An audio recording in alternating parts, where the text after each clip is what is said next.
A massive rock formation? A Massachusetts psychosis? No, a mass formation psychosis is the term that Robert Malone, MD, used on the Joe Rogan Experience to describe what's been happening in the U.S. in recent years.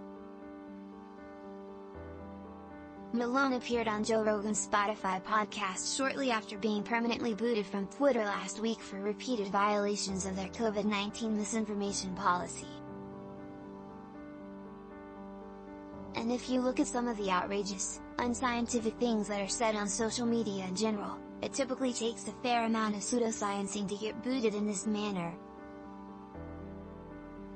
So, was there any merit to Malone's use of this mass term on the Rogan show? In a way, perhaps some. But maybe not in the way that Malone had intended. Who is Malone?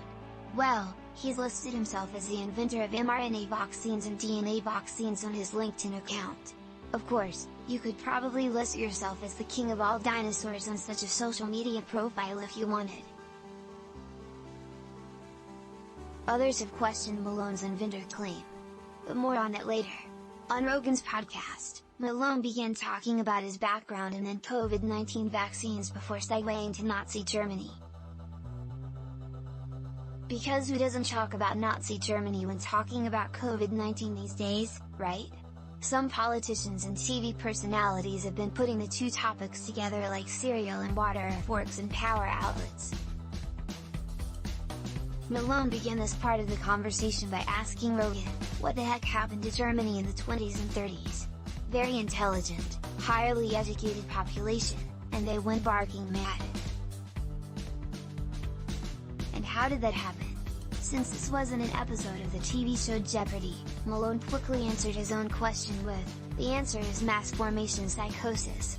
Malone continued with, when you have a society that has become decoupled from each other and has free-floating anxiety in a sense th. Malone then described how leaders can exploit the situation, and one of the aspects of that phenomenon is that the people that they identify as their leaders, the ones typically that come in and say you have this pain and I can solve it for you. One and one alone. Malone further explained, then they will follow that person. It doesn't matter whether they lied to them or whatever. The data is irrelevant. Let's see. A leader lying to followers and making data irrelevant? Has that ever happened in the U.S.? Gee, have political leaders ever actually lied?